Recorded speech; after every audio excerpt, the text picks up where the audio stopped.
ഫുഡിലെ മറ്റൊരു റെസിപ്പി വീഡിയോയിലേക്ക് എല്ലാവർക്കും സ്വാഗതം. വളരെ ഈസി ആയിട്ട് ചെയ്തെടുക്കാൻ പറ്റുന്ന, നമുക്ക് ഡെയിലി ചോറിനോടൊപ്പമൊക്കെ ചെയ്തെടുക്കാൻ പറ്റുന്ന ഒരു റെസിപ്പി ആയിട്ടാണ് ഞാൻ വന്നിട്ടുള്ളത്. അപ്പോൾ ഇത് കാണാൻ നമ്മുടെ ഉള്ളിത്തണ്ട് പോലെ ഇരിക്കുമെങ്കിലും ഉള്ളിത്തണ്ടല്ല, നമ്മുടെ ഗാർലിക്കിൻ്റെ, അതായത് വെളുത്തുള്ളിൻ്റെ തണ്ടാണിത്.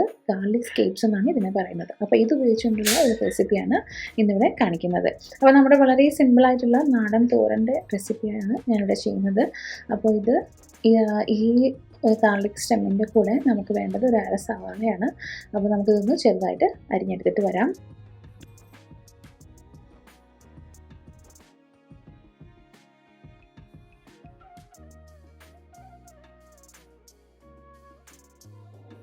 ഇത്രയും ഗാർലിക് സ്റ്റെമ്മിന് ഒരു അര സവാളയാണ് ഞാൻ എടുത്തിട്ടുള്ളത്. ഇനി ഇതിലേക്ക് ചേർക്കാനായിട്ട് ഒരു അരപ്പ് തയ്യാറാക്കാം.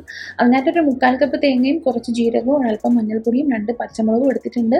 നമ്മൾ സാധാരണ തോരൻ തയ്യാറാക്കുന്നത് പോലെ വെളുത്തുള്ളിയുടെ ആവശ്യം ഇല്ല, കാരണം നമ്മൾ വെളുത്തുള്ളിയുടെ തണ്ടാണ് എടുത്തിട്ടുള്ളത്. അതിൽ ആവശ്യത്തിലധികം തന്നെ വെളുത്തുള്ളിയുടെ ഫ്ലേവർ ഉണ്ടാവും. അതുകൊണ്ട് തന്നെ നമുക്കിവിടെ വെളുത്തുള്ളി ചേർക്കേണ്ടതില്ല. ഇതുപോലെ ഞാൻ അരപ്പെല്ലാം കൂടെ ഒന്ന് ചതച്ചെടുത്ത് കൊണ്ടുവന്നിട്ടുണ്ട്. ഇനി നമുക്ക് കടുക് താളിച്ച് ഇതൊന്ന് തയ്യാറാക്കിയെടുക്കാം. അപ്പോൾ കടുക് താളിക്കാനായിട്ട് സാധാരണ നമ്മൾ ചെയ്യുന്നത് പോലെ തന്നെ എണ്ണ ചേർത്ത് കൊടുക്കുന്നുണ്ട്. ഒപ്പം തന്നെ ഉണക്ക മുളകും കറിവേപ്പിലയും ഉഴുന്ന് പരിപ്പും കടുകും ചേർത്ത് നമുക്ക് താളിച്ചെടുക്കാം.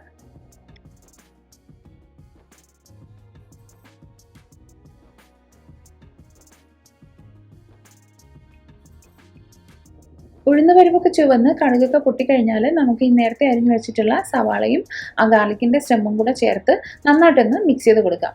അപ്പോൾ വേവിക്കാൻ ആയിട്ട് ആവശ്യത്തിനുള്ള ഉപ്പും കൂടെ ചേർത്തതിന് ശേഷം നന്നായിട്ടൊന്ന് ഇളക്കി യോജിപ്പിച്ചതിന് ശേഷം നമുക്കിതൊരു അല്പസമയം അടച്ചു വെച്ച് വേവിച്ചെടുക്കാവുന്നതാണ്. അപ്പോൾ ഇത് നന്നായിട്ടൊന്ന് പാകത്തിന് വെന്ത് വരുമ്പോഴത്തേക്കും ഗാർലിക്കിൻ്റെ ഒരു നല്ലൊരു സ്മെല്ല് വരും. അപ്പോൾ നമുക്ക് തോന്നും ഇത് ഒരുപാട് ഗാർലിക്കിൻ്റെ ടേസ്റ്റ് ഉണ്ടാവും തോന്നും, പക്ഷെ അങ്ങനെയില്ല. അതൊന്ന് വെന്ത് വരുമ്പോഴത്തേക്കും കറക്റ്റ് ടേസ്റ്റ് മാത്രമേ ഉണ്ടാവുകയുള്ളൂ. അപ്പോൾ ആവശ്യത്തിന് ഉപ്പൊക്കെ ചേർത്ത് നന്നായിട്ടൊന്ന് ഇളക്കി യോജിപ്പിച്ചതിന് ശേഷം നമുക്ക് അടച്ചു വെച്ച് ഒന്ന് വേവിച്ചെടുക്കാം. വെളുത്തുള്ളിയിൽ തണ്ട് നന്നായിട്ടൊന്ന് വാടിക്കഴിഞ്ഞാൽ നമുക്കിനി നേരത്തെ ചേർത്ത് വെച്ചിട്ടുള്ള അരപ്പൂടെ ചേർത്ത് നന്നായിട്ടൊന്ന് മിക്സ് ചെയ്തതിന് ശേഷം വീണ്ടും ഒരു 3-4 മിനിറ്റ് അടച്ചു വെച്ച് വേവിച്ചെടുക്കാം. ആ തേങ്ങേൻ്റെ പച്ച ചുവയും അതുപോലെ പൊടികളുടെ പച്ച മണമൊക്കെ ഒന്ന് മാറി കഴിയുമ്പോൾ തോരൻ ഇവിടെ റെഡി ആയിട്ടുണ്ട്. ഒട്ടും തന്നെ ഒട്ടുപിടിക്കാത്ത നല്ല ഉതിരായിട്ടുള്ള തോരൻ റെഡി ആയിട്ടുണ്ട്. വെറൈറ്റി ആയിട്ടുള്ള ഈ ടേസ്റ്റുള്ള തോരൻ ഒന്ന് ട്രൈ ചെയ്ത് നോക്കുക. അപ്പോൾ വീഡിയോ ഇഷ്ടമായിട്ടുണ്ടെങ്കിൽ ചാനൽ സബ്സ്ക്രൈബ് ചെയ്യാനും ഫീഡ്ബാക്ക് അറിയിക്കാനും മറക്കണ്ട. വീണ്ടും നല്ലൊരു വീഡിയോ ആയിട്ട് ഉടൻ തന്നെ വരുന്നതാണ്.